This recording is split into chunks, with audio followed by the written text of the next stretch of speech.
So you've come to the right class. Today is going to be a good day and how negative thinking gets in the way. And as Ms. Kelly said, my name is Katusha Gray. I am a licensed clinical social worker. I am also a certified yoga teacher. We have a practice here in Valley Stream. We work very, very closely with the district and see lots of kids in the Valley Stream area. So thank you for having us. And my name is Amanda Flood. I'm also a psychotherapist here in the community. And it's really a pleasure to kind of be in your company and have this kind of conversation. You know, we always know things are going on, but we don't always know, you know, what to do and how to direct it. So I'm really glad that the district is really offering this to you guys. And, you know, I hope you do maximize on everything that's being made available.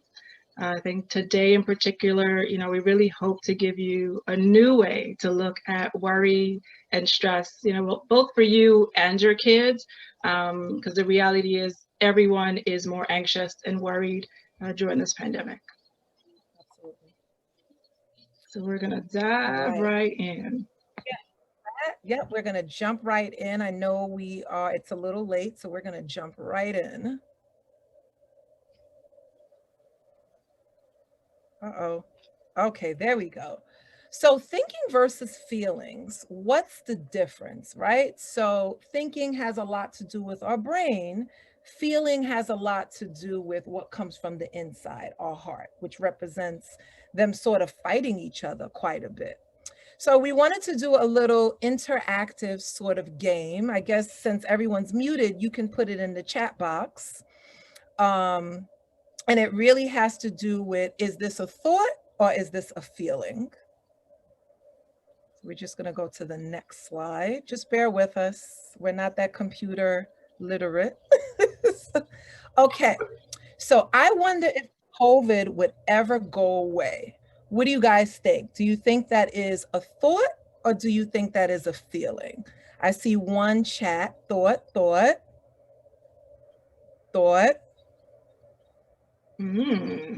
Had a lot of thoughts.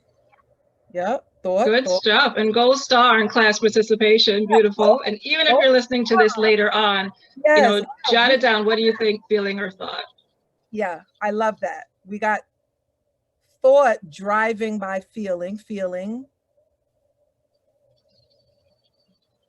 Okay. All right. So we're just going to go to the next slide. So let's see what it is.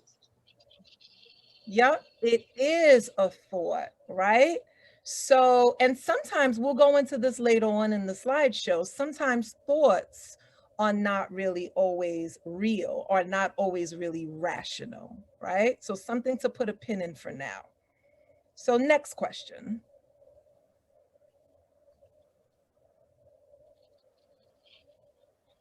So is it a feeling or a thought? I feel unappreciated. Unappreciated. Is that a feeling or a thought? I have to say, Amanda, gold star for everyone participating so fast. Right? Feeling. Bing, bing, bing, bing, bing, bing, bing, bing. That's the LOL. You relate to that one? Mm-hmm. Good job. Mm-hmm. So I feel unappreciated is a little tricky. So it's actually a thought. Gotcha.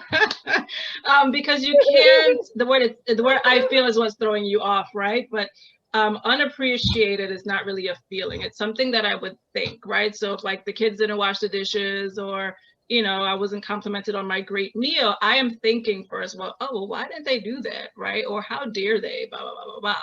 So this one's a little bit tricky, but it's actually a thought. And like Kat said, kind of put a pin in it and, you know, we'll clear it up for you as we go.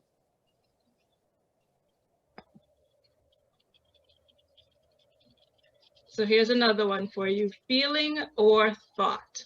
I'm so tired of being in this house with these kids. And I'm sure that's none of you. I think we can all relate to that. You talk about, I love my kids. Be with them all day. Feeling, thought, feeling times two, a terrible thought. It is terrible thought. So we have a mix here, feeling, some thoughts in there. Yeah, so it can be a little tricky to figure out sometimes, right? Which is it? So which is it?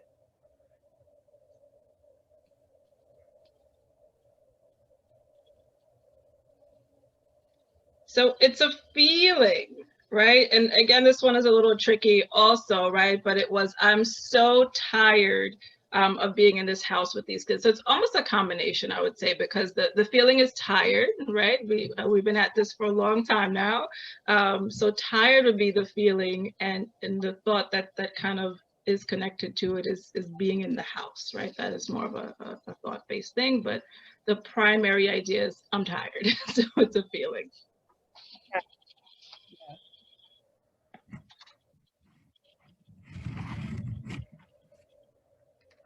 So thoughts and feelings, right? So how do we kind of know the difference there? And the easiest way that we kind of tell folks is a thought kind of usually shows up like a sentence versus a feeling, which may be one word. So like a feeling would be like upset, angry. Actually, I'm gonna let you guys throw some feelings in the chat box. What are some other feeling words besides the obvious, like happy and angry? Right. Excited, fear, for sure. Overwhelmed, yep. Confused, frustration. Right, Anxious. beautiful. That's So those are all feelings or emotions, and it sometimes evokes like a physical sensation too, right? So if I'm nervous, I might feel that in my tummy, and if I'm excited, you may get all those tinglings through your body and things like that. But a thought, again, it's more of like a sentence. It's more of like this idea. So there's more words kind of connected to it, right? So like, what will my friends think? You know, that's more of a thought, right? But the feeling may be nervous. The feeling may be worried. So that's kind of the difference there. Any questions on the difference between a thought and a feeling? Okay. You guys are on fire so far. I want to make sure you have the difference because it kind of sets the star. I love this group. I know they're on fire. Yeah, totally. So what do thoughts tell us, and where do they come from, right? So we like to often say that thoughts are messages, right? They come to tell us something. And we've been talking about a lot how thoughts are often linked to sort of feelings. And sometimes they're attached to a number of different feelings, like we've been talking about currently, right?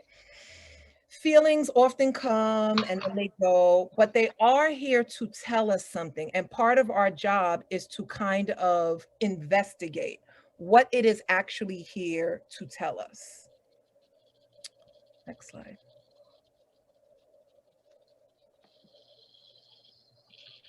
So in the last 24 hours, it's estimated that you've had about 60,000 to 80,000 thoughts a day, right? So that's an average of 2,500 to 3,300 thoughts per hour.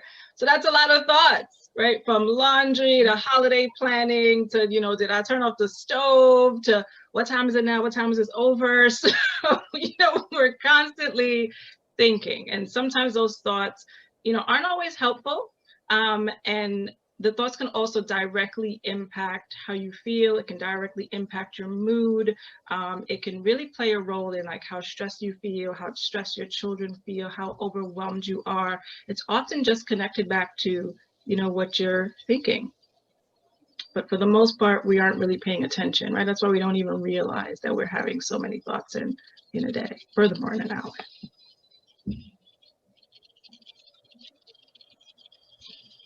So this thought bubble, it represents all of the thoughts that sort of come in our mind all the time, right? I like to think of thoughts like a thought bubble, right? Bubble, bubble, thought, right? They often come very frequently. Sometimes they come in clusters.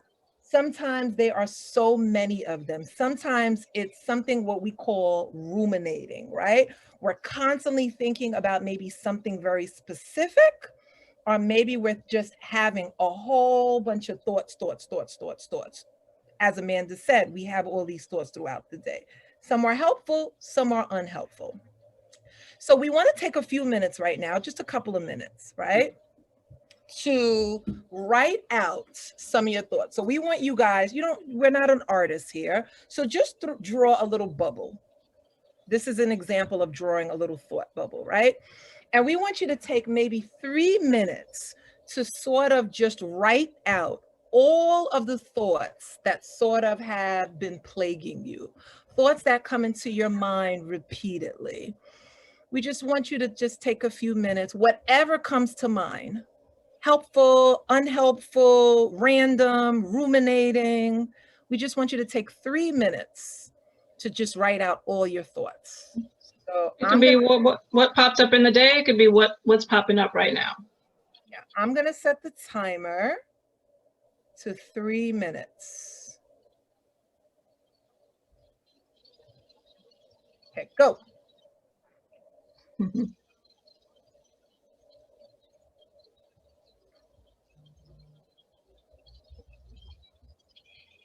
We're going to like timer music, huh?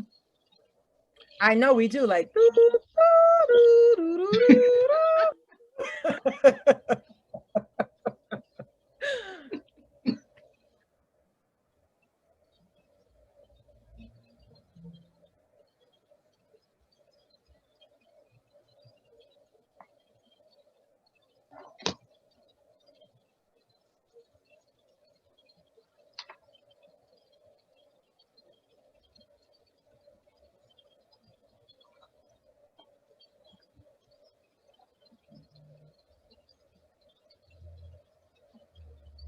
And this could just be for you. It doesn't necessarily have to be for anyone.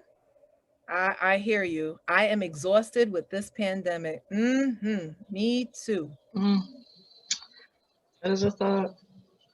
When will this end? What is normal? For real.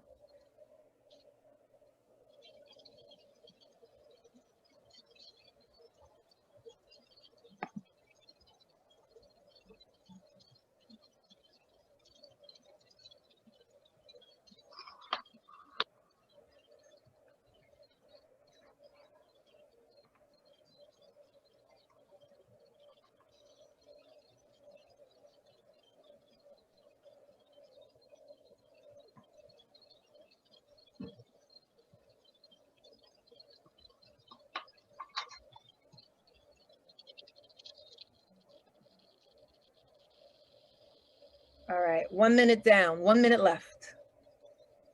Overwhelm, stress, unfair, fear. Yep, these are some really good thoughts.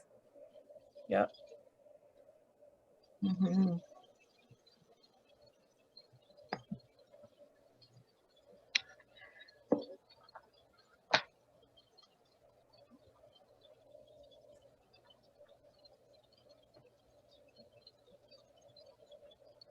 I will not take the vaccine. That's a thought on many people's minds. Exactly. 30 seconds. No rush. You could continue this after the presentation is over. Trauma fatigue. Yep. For sure. Health, finances, finding work, holidays. Yep. Kids in school, going back. Absolutely. What makes things health and well-being of family members. Yep. All right, 3 minutes, done. So we're just gonna go on to the next slide. So how did that feel? How does it feel to see all of your thoughts actually on paper, right? Right, in one place. Exactly. It's one thing to have them in your head all the time, but it's a different when you actually see it on paper. Right? So curious what comes up. Do you think that these thoughts have a history? Why do you think that it shows up so often? Is it helpful or is it unhelpful? So you guys could put, if you'd like to share, if not, we'll just give you guys a few minutes if anyone wants to share. Yeah, and the idea is really to start thinking about what you're thinking about, right? And that's what these questions are meant to really do, so you can really kind of process what's happening, what's coming out of your head, what's going through your head. Nothing is normal anymore. Absolutely. Thoughts are helpful. Mhm. I feel like that I can't read. I guess I have to open up the chat to read all of it, right?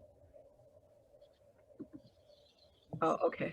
Yeah, you have nothing above that. We had overwhelm, stress, unfair, fear. Why is this happening to us? What do I tell my children when I don't have the short answer myself? Mhm. Health, finances, finding work, holidays, kids, school, me going back to school. What makes things better? Yeah. Health and well-being of family members. I need a Mhm. vacation. House worries. I feel that I am relieved that I'm not alone and isolating. Yeah. Mhm. Some I think fear that, thoughts can are I just stop helpful. there for a second? And I think that this is why things like this and workshops like this is very important, so we could understand Mhm. that we're all in this struggle together. Mhm. We're therapists, we struggle with this sometimes as well, and that is okay. And that is okay. Yeah. I see someone says it's good to see your thoughts on paper. It is, right? And sometimes it tells a story. Sometimes it's a helpful story about, okay, what's going on? What am I feeling? What am I thinking? And sometimes you also notice, okay, there's some things I'm thinking and telling myself that, may not be good for me. Right. Right. Absolutely.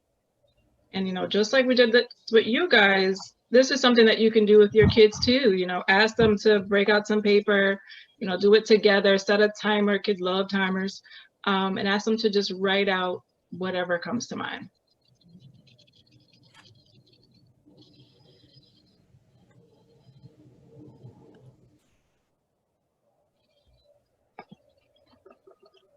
Okay, so when it comes to our thoughts and what does come to mind, about 80% of our thoughts are negative and 95% are repetitive thoughts, right? So unfortunately, anxiety and overthinking tend to go together, right? They're like evil little partners in crime here. So, for most of us, we don't even realize it again, but a lot of what we are thinking is unhelpful, it is negative.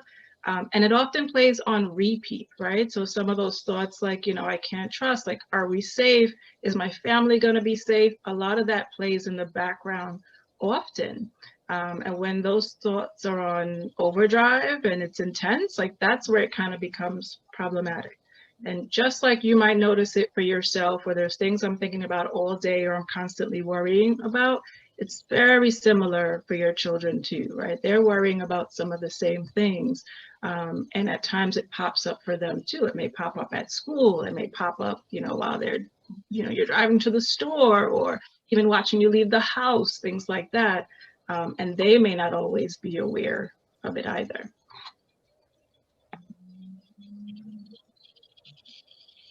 So as we've been, connecting for you guys, your thoughts definitely affects what you do, right? So, if I'm thinking this project is hard, usually there's another negative thought right after it, right? So it's usually like a train of thoughts. So just like your thoughts were flowing through that exercise, that's usually how it works in your mind also. It goes from one not so good thing to the next, to the next, to the next, right? So the project is hard, I'm gonna fail, mom's gonna be upset, I'm never gonna do well, oh my God, I'm failing out of school, right?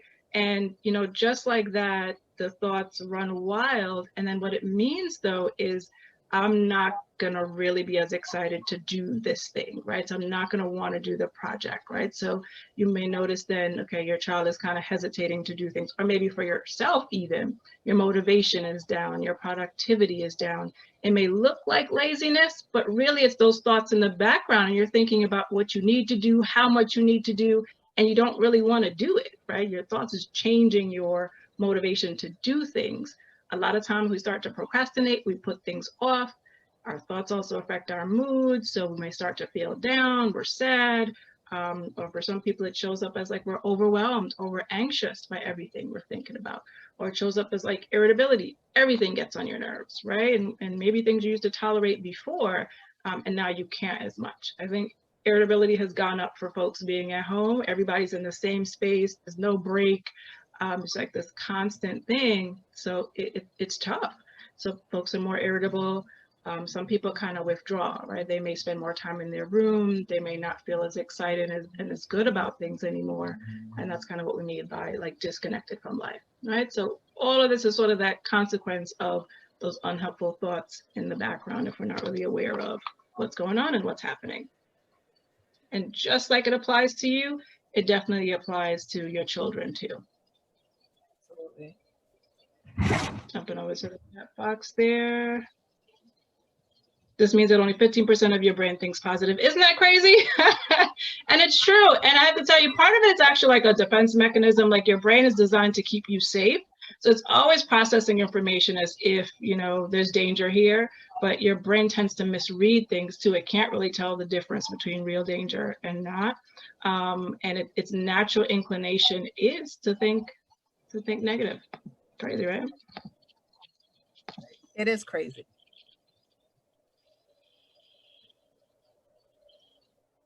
So unhealthy thinking in adults and kids. Kat, I think you got that one. Yeah, it froze. There we go. So unhealthy thinking in adults and kids. So this could be correlated and seen in both instances, right? So constant worry. I can't turn the thinking off. That's for the adults. Headaches, stomach aches, undereating, overeating, trouble sleeping. So I really wanted to drive home kids. You know, I primarily treat children. That's really my specialty area. Kids do not have the language to say to us, I am anxious, I am depressed, right? Kids don't have that language. Sometimes adults don't have that language too. So you're going to hear a lot more with your kids somatically. You're going to have a lot of things with them where they feel it somatically in their body. Excuse me. So they're going to say things like, my head's been hurting a lot, right? I can't stop thinking. There's all these thoughts, right? You're going to hear them say things like, my stomach is hurting, because a lot of worry trickles down to the body. And you get that gut sort of reaction where their stomach starts hurting, they're undereating, they're overeating. Maybe they're fighting with their siblings a lot. Maybe they're having a lot of trouble sleeping. Maybe they are wetting the bed again. Maybe they want to sleep more with you because they have all of these sort of unhealthy thinking. Can anyone relate to this? Any questions about this? Okay, we'll move on.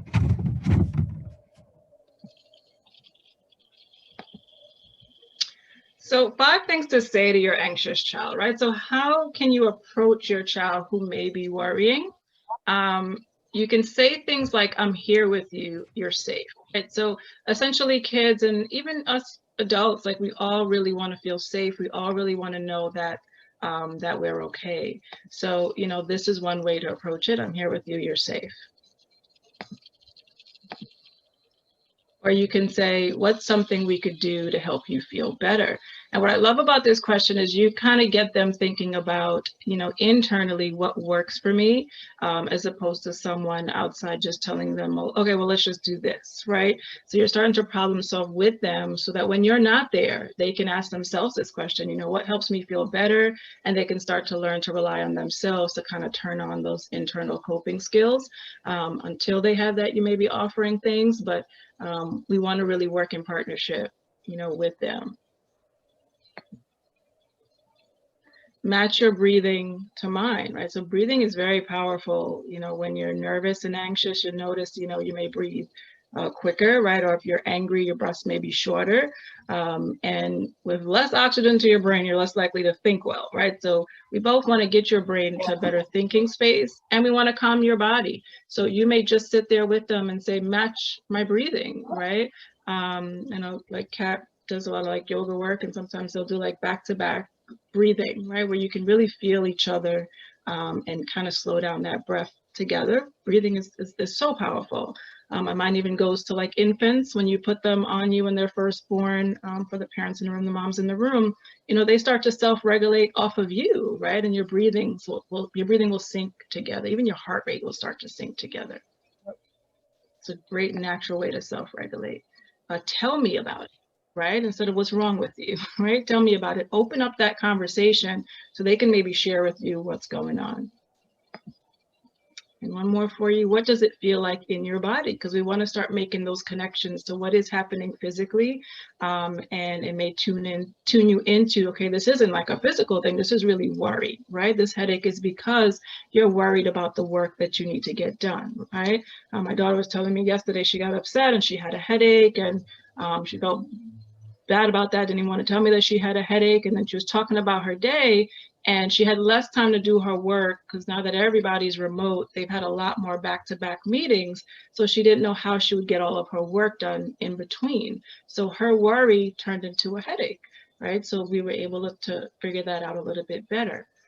So it's good to help them figure out what's going on, where is the worry, where do you feel it, and also how big it is, because now we're teaching them to gauge, is this something to be super concerned about, or are we kind of overreacting on something that's kind of small? And can I just jump in and say, it's a very difficult time right now to be a parent during this pandemic. But I will say this, and me and Amanda are parents as well. I can't stress this enough, that emotionally regulated parents, we have to make sure that we are emotionally regulated and can keep our sort of high emotions in check before we can help the children. Because the children are modeling us, right? So if we come home and we have all these worries about COVID, and we're watching the news all the time, these little ones in the background, they're watching that, they're paying attention. So they're paying attention to how we react to that. So if we can approach things in a more emotionally calm state, they will be able to explain their feelings a lot better, and then hopefully open up that dialogue about feelings. Yeah, you're their biggest model, right? So they're going to model whatever you put out there too. I see someone, I'm not sure if it's a question or a statement, how to tell the difference between a whim or a real problem, but that's what we're trying to teach them, right? It takes some time to figure out, how big that problem is, and, does your reaction match up to the size of the problem? But the more examples you have to work with, the more you can teach that with the child.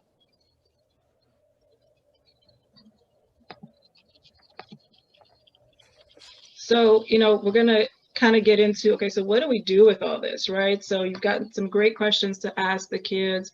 And most importantly, it's just becoming aware, just like you guys are slowing down and noticing your own thoughts too, and your own worries and what's on your mind. Start to notice what you're thinking. And maybe it is a regular practice of journaling and writing, a regular practice of just slowing down and see, okay, well, what's up? Just pay attention to those 60 to 80,000 thoughts that you're having a day, and both help yourself and your child become more aware. When you do notice it, ask yourself, is this thought true? Like Kat said, sometimes our thoughts are not true, but we can start responding like it is. Easy example, sometimes you look out the window and it's gray, you're like, oh my God, it's gonna be, really cold today, so I'm gonna go on with my heavy coat. And then it turns out it's raining, right? So you've already made up your mind that it's gonna be cold, but that's not even what it was, right? That actually wasn't true. The fact was it was going to rain. So that leads me to the next one. Don't believe everything you think, because not everything we think is true. But we've got to slow it down to see what we are thinking so we can question that and really take the time to figure that out. Absolutely. And another good thing that we do a lot with the kids here at the practice is we ask kids to boss back your thoughts, right? So, oh my God, everyone is going to get COVID and the whole world is going to die. It's like this little inner critic sitting right here. I always tell the kids it's a worry monster. So what can we say to the worry monster? That's not really true, right? That probably will not happen. So worry thought, scram, get out of here. That's not really true. So that's really an example of bossing back those thoughts. I think we had a question.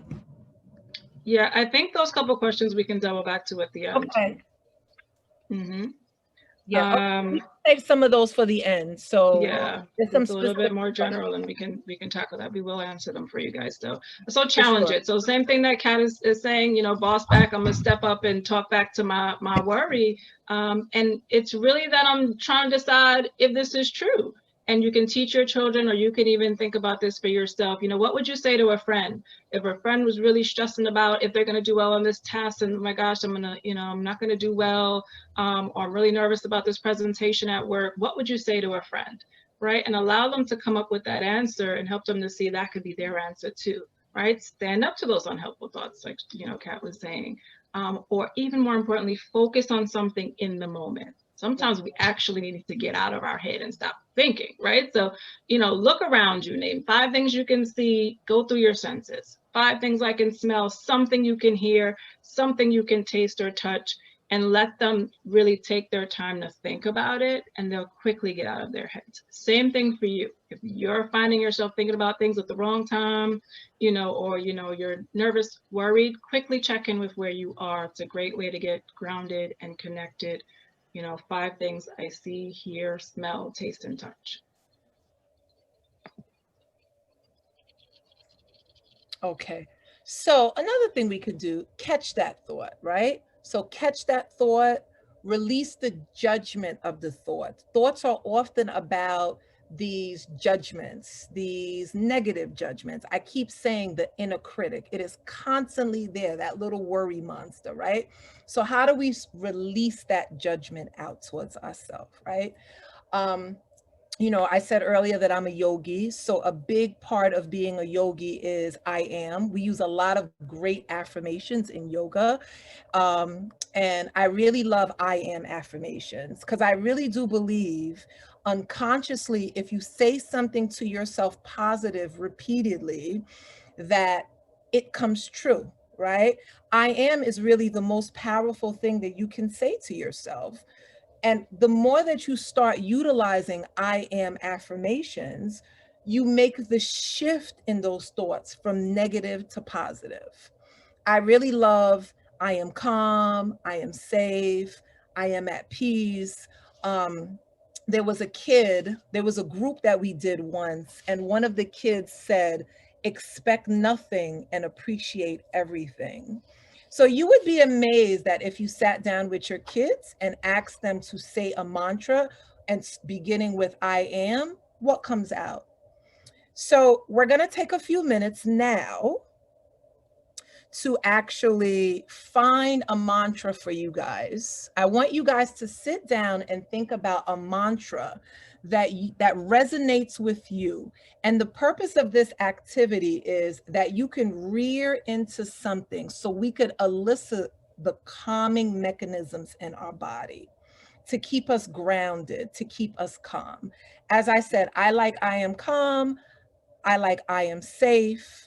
That's me personally. But think of something. It could be a scripture if you're religious. It could be I am. It could be anything that resonates with you, that when you say that, it keeps you calm. So we just want to take a minute or two to just have you write down your mantra. And then once we write that mantra down, we're going to just end with a little breathing exercise that you could utilize for yourself during these difficult times.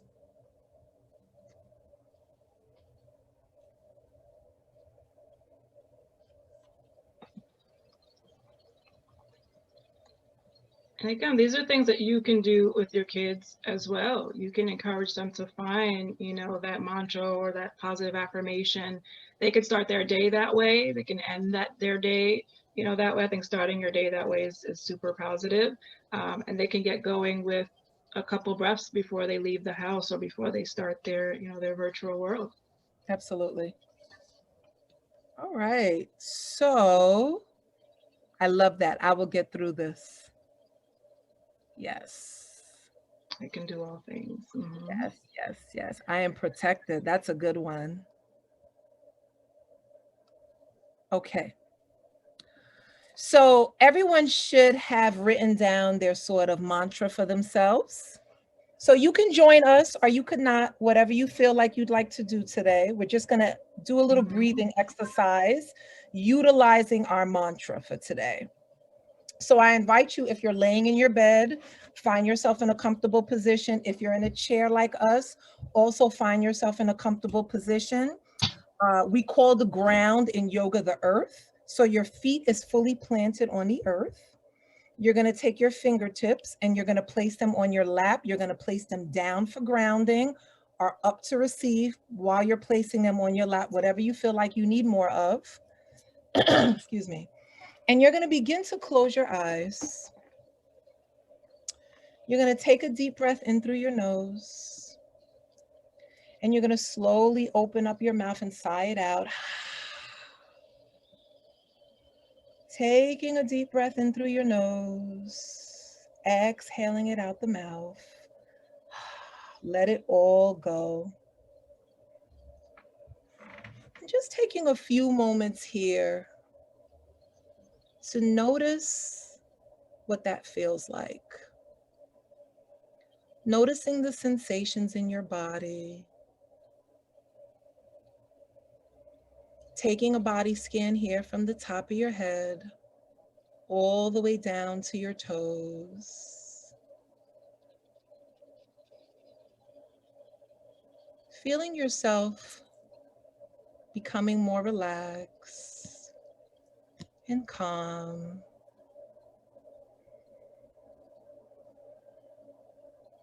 Allowing yourself to say your mantra.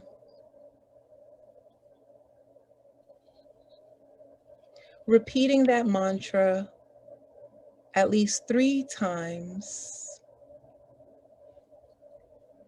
unconsciously.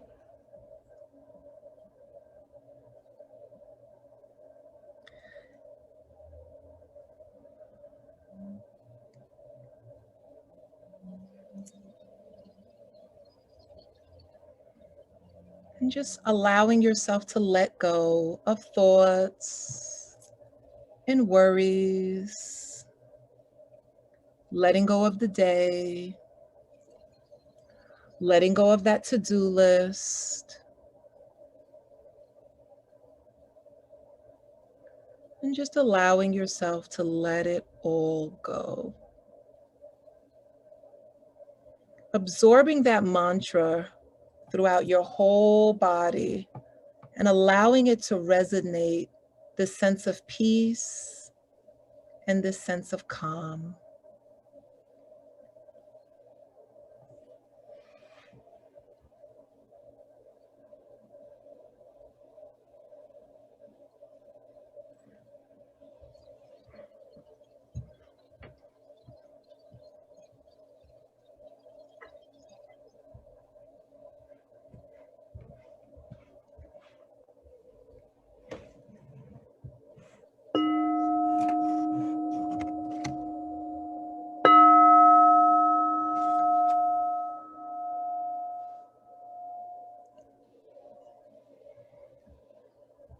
And on your last exhale, slowly, slowly, slowly coming back to present moment and taking one final cleansing breath in through your nose and exhaling it out of your mouth and slowly opening your eyes.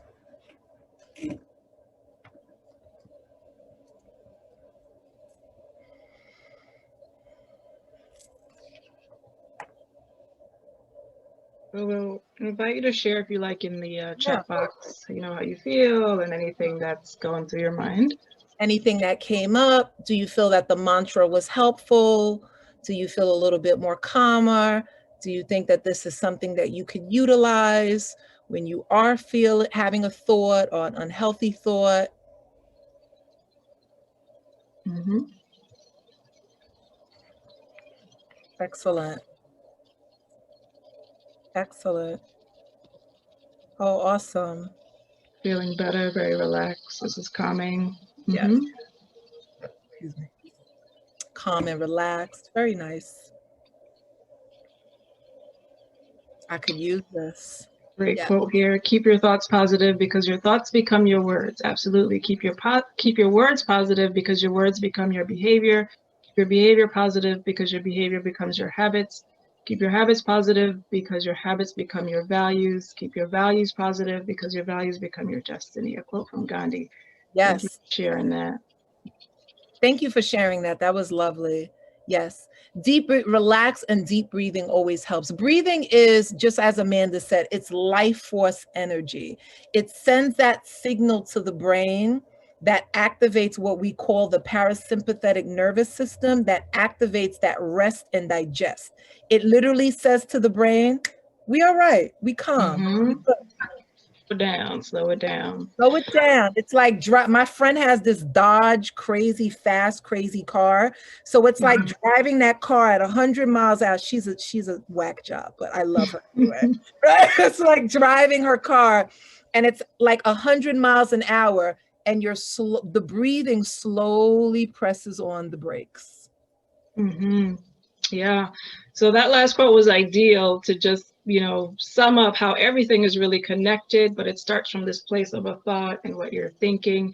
So we just want to remind you one last time to recognize your thoughts, challenge them, and turn them around. Yeah, I like what Naomi said. What was tough for me was to find that mantra. Once I was breathing, all I could think was, I am stronger than I believe I am. I needed that reconnection moment. That's awesome. And hi, Naomi. Beautiful. And just like that, today is going to be a good day. Yes.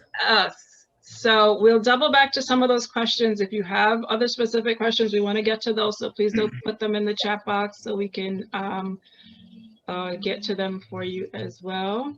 Absolutely. And here's our contact information. If you want to find us, we do lots of groups in the office. We also do a lot of adult groups as well. Anxiety groups related to everything that's going on, just trying to figure out ways to help the community. Okay, I know someone asked about depression and anxiety. So I'm trying to scroll back to, I think the gist of it was, how do you know it's, I guess, rising from just like everyday worry to more like anxiety and a concern?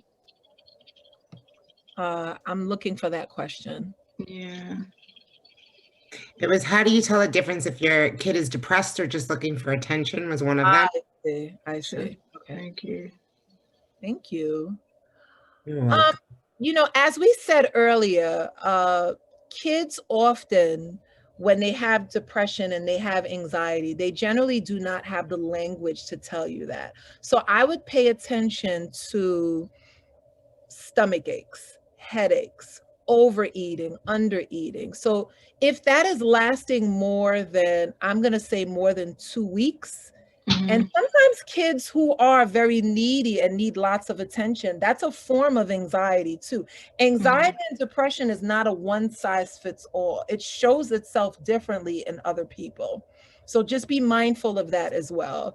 But as I said, if you see that going on more than 2 weeks, then I would say, speak to one of your social workers at the school. They're awesome. We know them, or one of your counselors.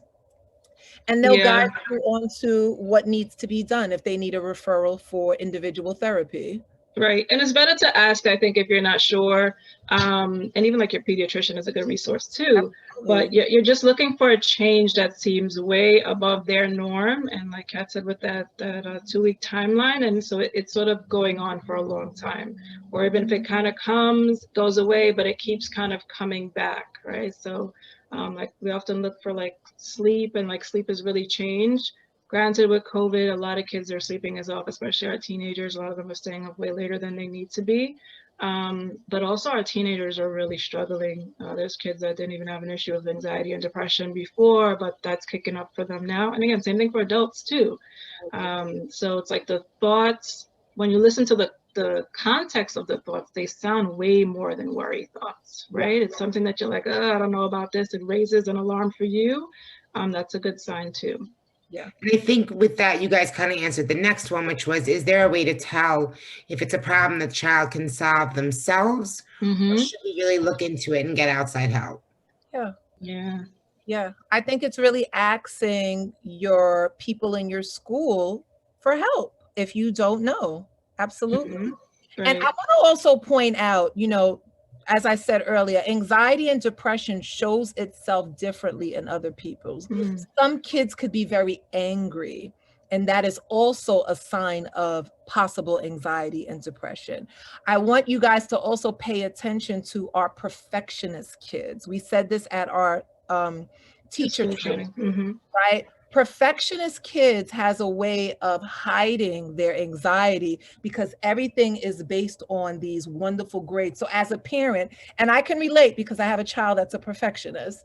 So you know, they hide and they mask their anxiety and their depressive feelings because they have these amazing grades. So as a parent, you're thinking they're fine. Nothing is going on. He's doing okay.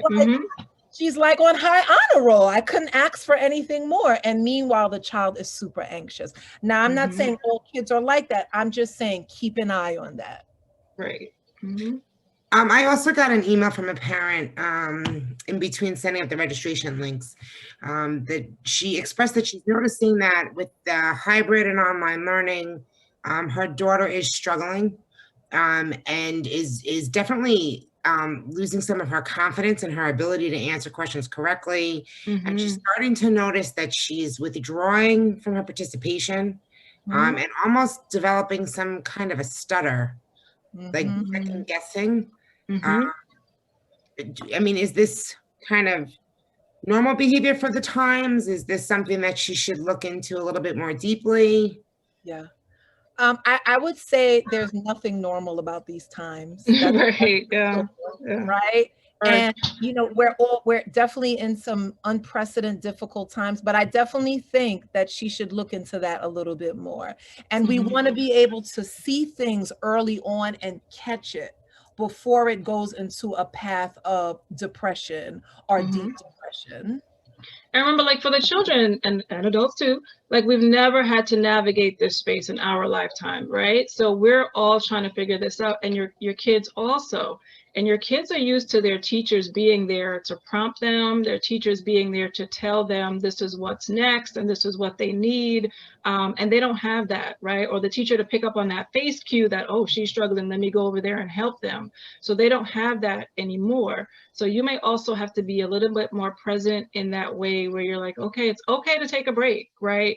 And all right, let's go take a break together. Let's go walk together. Or you know what, let me help you organize your day today, right? And teach them how to organize, you know, set up a little planner for them. Their schedule may have to be different than the typical school day schedule, but it's what works for them. And then work in partnership with the teacher, reach out for the teacher and let them know this is what's up.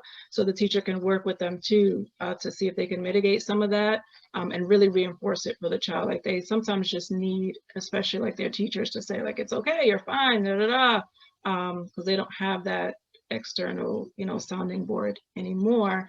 And then definitely after those things, if it's not really working and you're still seeing it, then yeah, definitely reach out for help. Absolutely. Yeah. And then at the bottom of the chat, there's something that, how do you identify why a child is suddenly requiring more affection? Who doesn't need more affection right now? I need a hug. I miss hugs and I miss seeing people's beautiful smiles. I miss them so bad. Right, man. You're laughing, people can't even tell. It's like, okay, right? But it's just a sign that they need more, right? And you know, it's one of the ways that they sometimes regress a little bit, but it kind of makes sense for what's happening.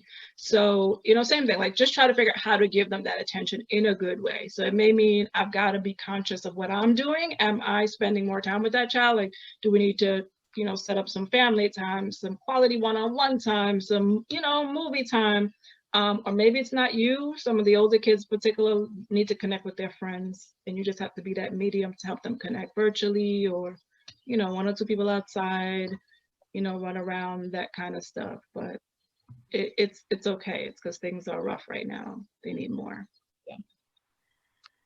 So any other questions? Thank you for having us. Our contact information is below, our email address and our telephone number. Reach out. Great questions. Yeah. Okay, so let's see if we can answer a few more really quickly. How do you help your child who's feeling isolated, even if they're going hybrid, since they're not allowed to interact the same way? I'm wondering, is the school doing anything to help the kids that are home in terms of like fostering connections?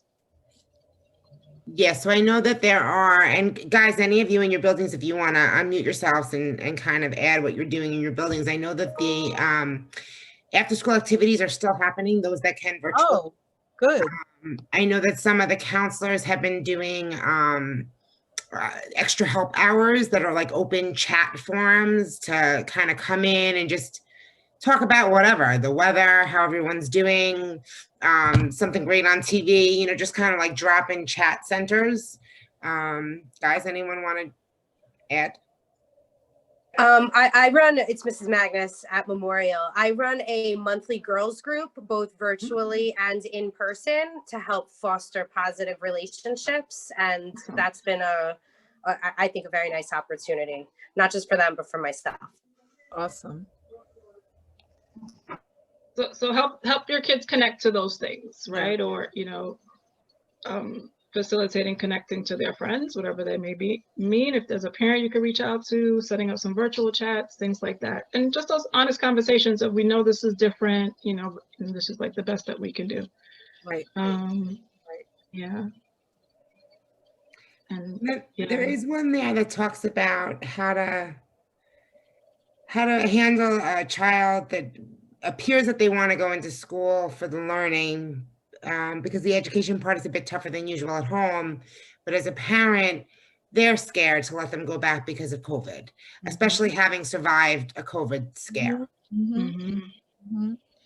Those are real worries. I mean, I think that it helps to have an honest conversation as a family and sit down with your child and let them know that, you know, you're not keeping them from school on purpose. These fears are real. You know, we don't know if people had COVID, if it can come back. Like, no one knows the stats on anything. And so, as we said earlier, connecting them to other things, because kids have a hard time staying in the house. We have a hard time staying in the house, right? I miss my routine. I miss it badly. So, you know, unprecedented times calls for unprecedented things. So maybe it is looking up groups online, social groups online, looking for stuff from your school. I know there's a girl that I was seeing, she's doing an art painting class online, right?